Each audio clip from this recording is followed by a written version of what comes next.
Bienvenidos a un nuevo video, mis Jokers.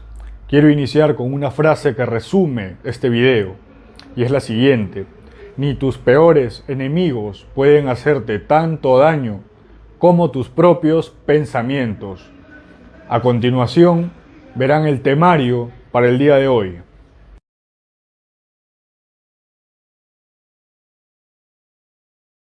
Antes de responder la primera pregunta, quiero aclarar términos fundamentales. Dos sobre todo: salud mental y enfermedad mental. La salud mental, bajo la definición de la Organización Mundial de la Salud, la OMS, es el bienestar psicológico que nos permite desarrollarnos, aprender y trabajar adecuadamente, permite contribuir con nuestra comunidad, hacer frente al estrés de la vida. Eso es salud mental. Entonces, ¿qué es una enfermedad mental? Es una alteración leve o grave del bienestar psicológico que nos permite desarrollarnos. Una alteración leve o grave de ese bienestar psicológico ya podría encajar en un trastorno mental. Ahora, ¿cómo el cuerpo manifiesta que se está produciendo una enfermedad mental? O, para empezar, una alteración ya en nuestro cuerpo. A través de dos cosas. Como en cualquier enfermedad, a través de los síntomas y a través de los signos. Los síntomas los sentimos de forma interna, no se expresan externamente. Por ejemplo, la pérdida de apetito en una persona. También una cefalea, el dolor de cabeza, mientras que el signo sí es visible de forma exterior, como cual la palidez. Por ejemplo, en una persona, la ictericia se puede observar. Entonces, a través de síntomas y de signos, el cuerpo manifiesta que hay una alteración y podría ser una enfermedad mental. Un ejemplo: si el síntoma de una persona es que tiene pensamientos excesivos e incluso irracionales, lo cual, si es un pensamiento excesivo, ya podríamos estar hablando de que es una obsesión. Y además de esa obsesión, el pensamiento lo lleva a generar un comportamiento. Les pongo de ejemplo una persona que piensa que si no toca algo, puede morir. Si no va y toca lo que sea, le va a pasar algo muy malo. Y ese pensamiento lo lleva a ir, es un pensamiento irracional, pero va y toca algo para que no le suceda nada. Entonces esta persona está manifestando síntomas de posiblemente un trastorno obsesivo compulsivo. De esa forma, los síntomas y los signos nos permiten darnos cuenta de que hay una alteración y de que podría darse una enfermedad mental. Ahora voy a responder la primera pregunta, pero la primera parte y darles un ejemplo. Quiero decir cómo se crean las enfermedades mentales y un ejemplo de esto. Voy con la respuesta.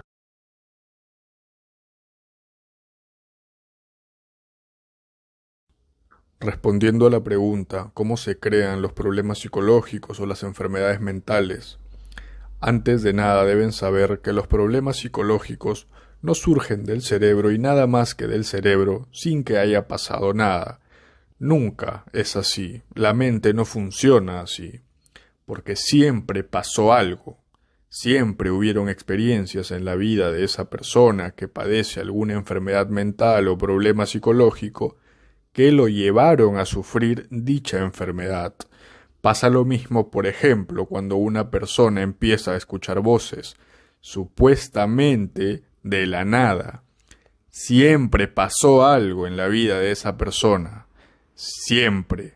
Repito, los problemas psicológicos no surgen del cerebro y nada más que del cerebro sin que haya pasado nada. Siempre pasó algo que enfermó psicológicamente a esa persona. En el supuesto caso de una mujer de 20 años que ha sido abusada sexualmente, empieza a tener pensamientos angustiosos sobre lo que le ha pasado, a vivir en un estado de ansiedad, revive situaciones constantemente, tiene temor a ser juzgada por los demás, tiene sentimientos de culpa, se imagina escenarios catastróficos y además de todo esto, ve que la sociedad empieza a burlarse de ella. Cuando va a una comisaría a poner una denuncia, nota que los policías peruanos se ríen de ella y no quieren recibir la denuncia, o es maltratada durante los exámenes médicos. Todo esto que va viviendo hace que finalmente se genere un trastorno por estrés postraumático.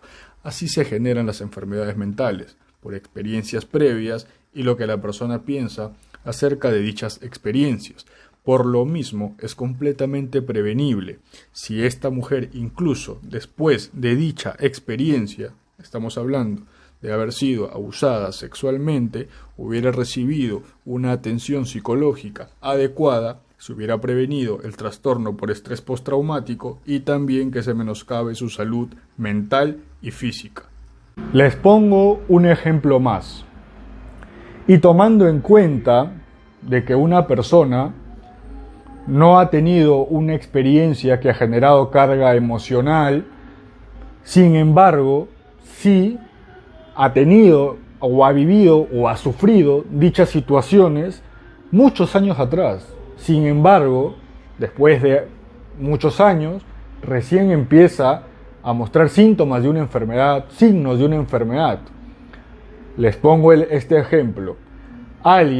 Un hombre de 40 años que padece de depresión, puede que haber sufrido violencia psicológica o física en su infancia y lo que piensa a esa edad, a los 40 años, sobre todo lo que ha sufrido, lo que ha vivido, lo conducen a padecer de una depresión.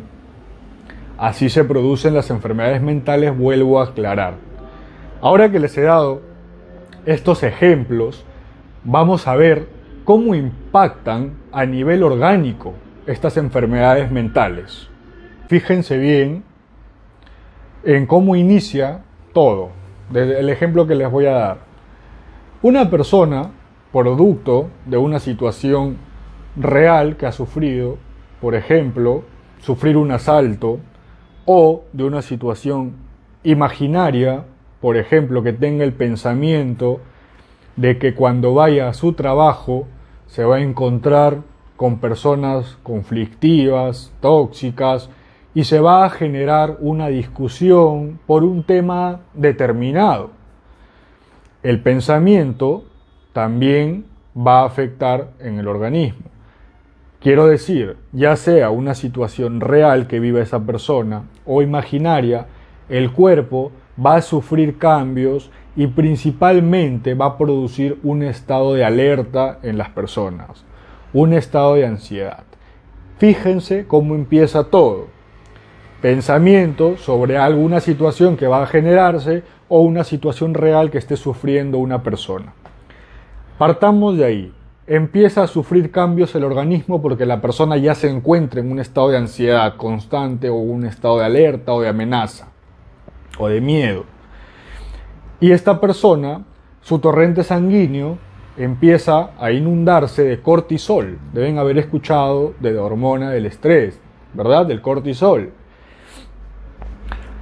Esto produce diferentes cambios. Vamos a tener taquipnea, la necesidad de meter oxígeno al cuerpo es para que las células estén nutridas y una serie de cambios más. Vayamos específicamente al aparato intestinal para ponerles un ejemplo de los cambios que sufre nuestro organismo. Hay una modificación en la microbiota o la flora intestinal. Esto produce una mala digestión. Una persona que está constantemente con ansiedad puede tener una mala digestión, producto de la modificación de la microbiota. Tiene una mala digestión, luego le produce una hinchazón abdominal, gases, está en ese estado de alerta la persona. Y si esto es constante, lo puede llevar a generar úlceras en el estómago. A través de esas úlceras, heridas, pasan sustancias que deberían desecharse a través de las heces, pasan sustancias a través de esas heridas al torrente sanguíneo, intoxicando nuestra sangre. Esto está comprobado, genera enfermedades neurodegenerativas y también demencias. Miren cómo empezó todo. Estados constantes de ansiedad, estados constantes de alerta, de miedo, de amenaza, terminaron generando una afección en el aparato intestinal. Así es como impacta. Por ponerles un ejemplo, les puedo poner otro ejemplo. La depresión, la tristeza patológica que pasa a una persona, que se prolonga en el tiempo, genera enfermedades cardiovasculares, lo cual está comprobado. Predispone a ellas, para ser más específico. De esa forma impacta el estrés que vivimos, la ansiedad que vivimos en nuestro organismo. Ahora, ¿cómo podemos cuidar o proteger nuestra mente y evitar así caer en una enfermedad mental, como también que esa enfermedad afecte nuestro organismo? ¿Cómo evitamos todo eso? ¿Cómo protegemos la salud mental? Tenemos factores protectores de nuestra salud mental. Son aquellos que evitan que nosotros caigamos en un padecimiento, en un sufrimiento psíquico o emocional, en un trastorno mental. Y lo contrario es un factor de riesgo, factores que predisponen a una persona a que sufra de una enfermedad mental. ¿Cuáles son o qué tenemos como factores protectores nosotros? Una persona casada, el esposo o la esposa, los hijos, lo más importante para un padre que ama a sus hijos o una madre que ama a sus hijos. Tenemos también el trabajo, no el estrés laboral, sino el trabajo y todas las interacciones que nos ayudan a proteger nuestra mente dentro del trabajo. La estabilidad económica, otro factor protector. Entonces, ¿qué pasa si un hombre pierde los factores protectores? Los factores de riesgo rebasan a los factores protectores. Factores de riesgo, por ejemplo, la soledad, un factor de riesgo y un factor socioambiental muy negativo. Repito, muy negativo, la soledad. Otro factor de riesgo, el estrés excesivo en el trabajo. Todos son factores de riesgo. Entonces, un hombre o una mujer pierde los factores protectores y los factores de riesgo rebasan a los factores protectores. Les voy a poner un ejemplo de esto. ¿Recuerdan el caso de Utopía? Del trágico suceso de Utopía, en la discoteca que se incendió en Lima, Perú, donde fallecieron 29 jóvenes. En los años posteriores de esta tragedia, 10 padres fallecieron. Miren cómo afecta que una persona pierda un factor protector tan importante de su salud mental, como lo es los hijos. 10 padres fallecieron en los años posteriores esperando justicia por sus hijos. 8 madres incapacitadas de realizar su vida diaria, su vida cotidiana, producto de la depresión. También hubieron varios intentos de suicidio. De esa forma o a ese nivel, la persona se ve afectada cuando pierde los factores protectores de su salud mental, incluso llegándose a dar en casos como el suicidio. Tenemos que tener siempre y cuidar como cristales nuestros factores protectores. También podemos ayudar a nuestro cuerpo a que segregue diferentes neurotransmisores, cada uno ligado a distintos beneficios. Les voy a mencionar 4. El primero, dopamina. La dopamina, hay estudios que demuestran que está relacionada a la motivación de una persona, cuando la persona tiene adecuados niveles de dopamina y también demuestran que una persona logra los propósitos que se plantea cuando tiene niveles adecuados de dopamina. Es importantísimo para la salud mental. ¿Qué podemos hacer? Todos los días dormir entre 7 a 9 horas. De esa forma nuestro cuerpo mantiene niveles adecuados de dopamina y también podemos ayudar a nuestro organismo a que lo segregue realizando actividad física diaria, importantísimo. Por otra parte, ¿cómo potenciamos el sistema inmune? que se ve afectado de gran forma cuando sufrimos de mucho estrés, de mucha ansiedad. ¿Cómo lo potenciamos? Si el cortisol lo afecta el sistema inmune, ¿cómo lo potenciamos? A través de la serotonina. ¿Y cómo la segregamos? Acá es importantísimo que presten atención. Los recuerdos más difíciles de eliminar son los recuerdos negativos. Son intrusivos, vienen a nuestra mente todo el tiempo, constantemente, porque son los recuerdos que con más facilidad traemos al presente. Pero paso a paso, poco a poco debemos ir eliminándolos y reemplazarlos por recuerdos positivos. Está demostrado que cuando tenemos un enfoque más positivo de nuestra vida, se segrega más serotonina, potenciando nuestro sistema inmune. Por eso inicié con la frase: ni tus peores enemigos pueden hacerte daño, tanto daño como tus propios pensamientos. Sin embargo, si los pensamientos son más positivos, ocurre todo lo saludable para nuestro organismo. Ya no lo malo, sino lo saludable. En el caso de la serotonina, potenciar el sistema inmune.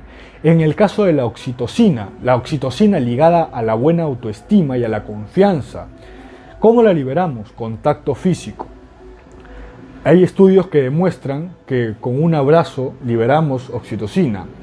También hay estudios que demuestran que cuando estamos con nuestros hijitos adoptivos, nuestras mascotas, como yo les llamo hijitos adoptivos, tenemos un pico de oxitocina, igual grandioso para nuestra salud mental.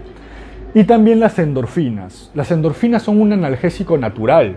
Se liberan como respuesta al dolor, como respuesta al miedo, así que son grandiosas también para el organismo. Es un analgésico natural. Y lo liberamos cuando reímos, cuando cantamos, cuando bailamos, cuando festejamos. Ya saben qué actividades realizar, a qué está relacionada cada neurotransmisor del que les he mencionado. Y es importante que practiquen dichas actividades para mantener una buena salud mental y física.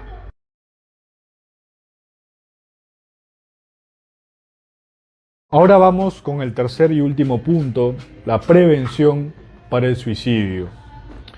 Ya abarcamos cómo se crean las enfermedades mentales, cómo impactan en nuestro organismo a nivel físico, a nivel orgánico. Ya abarcamos también cómo prevenir dichas enfermedades mentales y también la repercusión que tienen estas a nivel orgánico. Ahora vamos con el tercer punto, la prevención para el suicidio. Este mes de septiembre, es el mes de la prevención para el suicidio. Vamos con algunos datos en primer lugar. La Organización Mundial de la Salud nos dice que aproximadamente se dan 800.000 suicidios al año. Estamos hablando de una muerte por suicidio casi cada 40 segundos.